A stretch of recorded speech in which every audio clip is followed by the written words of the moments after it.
Read the verse. لِيَغْفِرَ لَكَ اللَّهُ مَا تَقَدَّمَ مِنْ ذَنْبِكَ وَمَا تَأَخَّرَ وَيُتِمَّ نِعْمَتَهُ عَلَيْكَ وَيَهْدِيَكَ. Surah Al-Fatah. Surah Al-Fatah number 2. Yes.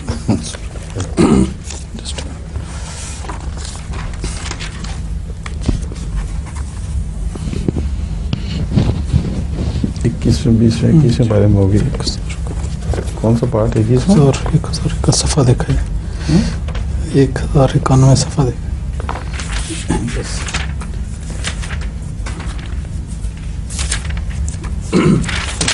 It begins chapter number 48 in part 26. The surah begins Suratul Fatah. Bismillahir Rahmanir Rahim. Inna fatah A'udhu billahi minash shaitanir rajim. Bismillahir Rahmanir Rahim.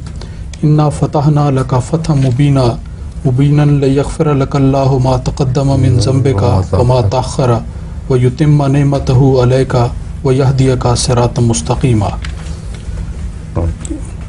In the name of Allah, the Gracious, the Merciful, verily we have given thee a clear victory, that Allah may cover up for thee thy shortcomings, past and future, and that He may complete His favor upon thee and may guide thee on a right path. Right. Lucy would like to know the meaning of sin mentioned in this verse. But there is no need for any Arabic translation, of course. No. You see, this verse, لِيَغْفِرَ لَكَ اللَّهُ مَا تَقَدَّمَ مِنْ ذَنْبِكَ وَمَا تَأَخَّرَ وَيُتِمَّ نِعْمَتَهُ عَلَيْكَ وَيَهْدِيَكَ صِرَاطًا مُسْتَقِيمًا, is completely misunderstood, out of context. The context of this surah, when it was revealed, was Surah Al-Hudaybiyah. When Hazrat sallallahu alayhi wa sallam, after seeing a dream that he was performing Umrah and Hajj, went to fulfill this dream to Mecca, and the Meccans stood firmly against granting him this permission. They were adamant that no way can you enter Mecca without shedding of blood. So if you want to force your entry, come on and fight it out. All his companions, without exception, were of the opinion that if this is what they want, this is what they will get. We are ready to offer every drop of blood in this cause, but your dream must be fulfilled. As though the fulfillment of the Prophet's dream lay in the hands of his companions, but it was not so. It was only Hazrat Muhammad Rasulullah sallallahu alaihi wasallam who decided against it. Why? Because he knew the Quran better than anybody else did. He knew that for Hajj there is a precondition, that the passage should be safe. So how could you perform Hajj when the passage is not safe? You can't force your Hajj upon God. So he accepted the embarrassment which was temporarily caused and decided to return as if frustrated in his effort. But he would not violate the injunctions of Allah. This was the greatness of Hazrat Muhammad Sallallahu Alaihi Wasallam's character. Total submission to the will of God, which was rewarded with this verse. Apparently, God tells him he failed to perform Hajj. But what is the sign of a Hajj which is accepted by God? All the previous sins are forgiven. The only Hajj where the future sins are also forgiven is this Hajj. So a Hajj which was not performed apparently was the greatest of all the Hajj ever offered at the path at the altar of God's pleasure, and the sign is sins not of the past but of the future will also be forgiven. But the emphasis is not on the sin. Emphasis on this exceptional grant of grace of Allah. So, Ram in this context can be read in two ways. Number one, along with him went many a companion who also submitted at last to the will of God and returned without performing the Hajj. So, under Hazrat Muhammad Rasulullah sallallahu alaihi wasallam blessings, it were they also, they too, whose Hajj was accepted, and they were also given the promise that God had forgiven them till their life.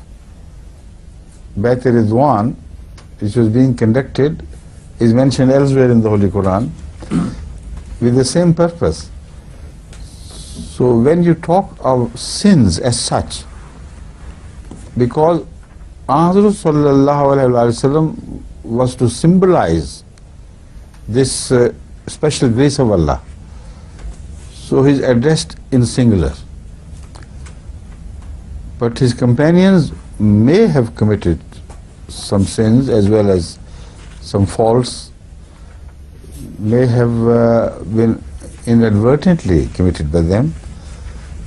So because this verse here covers not only Rasulullah sallallahu but all of them, so the expression is something which is common to all, which can be read in the context of all the companions.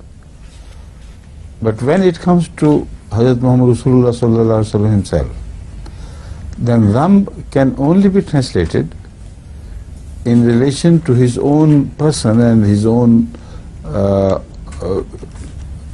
piety and innocence. And it is this second aspect to which I'll turn after the translation, please. In the same chapter. In the same chapter, أعوذ بالله من الشيطان الرجيم بسم الله الرحمن الرحيم لقد رضي الله عن المؤمنين إذ يبايعونك تحت الشجرة فعلم ما في قلوبهم فعلم ما في قلوبهم فأنزل السكينة عليهم وأصابهم فتحا قريبا.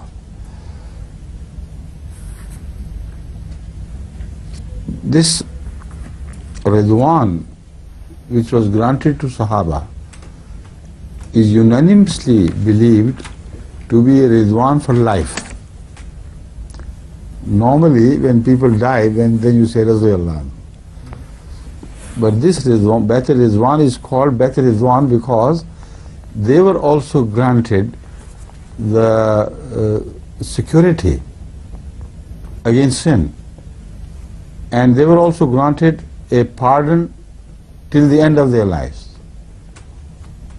This was never done before in relation to any person who ever performed pilgrimage. But after the translation, then I'll turn to the second aspect. When I said Zamb means different things in relation to Sahaba and Rasulullah sallam, what I meant was that in relation to every person, the word Zamb should be understood differently in the context of what that person is. You see, if some people are born in a society which is given to evil, it's a rough, short society where the boys roam in the streets like urchins and there is no religious or moral background, even a courteous word from them looks like a piety, and their ordinary rough language is not taken note of as a crime. But in case of prophets of God, even a slight lapse in courtesy is considered as if they have committed an offense. So the Prophet's behavior, though normally described with the same Arabic words in the Quran, has a completely different meaning. For instance, in case of Rasulullah sallallahu alaihi wasallam, I will demonstrate to you the sort of sin, the sort of zamb he might have committed, and the sort of zamb which is mentioned in the Holy Quran. If that is zamb, then I don't know what piety is. A'udhu billahi minash shaitanir rajim, bismillah. Abasa wa tawalla an ja'ahu al-a'ma. That is the surah to which I refer. Hazrat sallallahu alaihi wasallam was sitting preaching to a big chief who was visiting him, and he wanted so much to have him converted to Islam, because with him would come a large tribe who followed him. That was his concern. There was no ulterior motive. No gain for himself was ever involved. There walks in a blind man and begins to interfere with their discourse. What Rasulullah did, just he frowned. He didn't speak a single word of contempt to his behavior. Is this crime or is this piety? Is it a violation of decency or the decency at its best? You see, the blind man could not see the frown. The noble who was visiting, he could see the frown. So he would be pleased that he didn't like this interference for my sake. The blind man wouldn't know. Yet what was expected of him was even higher by God. And God admonished him for this. And Rasulullah said, Astaghfirullah Rabbi min kulli dhanb. How many times we don't know. So these are the zambs of Muhammad Rasulullah. The greatest zamb highlighted by the Quran is this. All the rest have to be smaller, or they would have been taken note by God.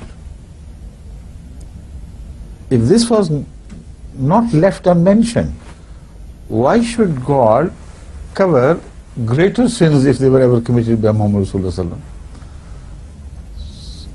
Anyone would be proud of such behavior. So the zamb of Muhammad Rasulullah is something to which one can look up to, wishing we could do that. And that would be an act of piety in case of every other common person. What he sought forgiveness for were not sins committed, anything which he couldn't achieve because of his high ambitions appeared to him a folly, a fault. He wanted the whole mankind to turn into believers, and despite his best efforts he couldn't do. So these are the unfulfilled wishes for goodness, which to his eyes were faults and follies. He attributed the fault to him, never to God. Like as Ibrahim ﷺ said, وَإِذَا مَرِضْتُ فَهُوَ يَشْفِينِ.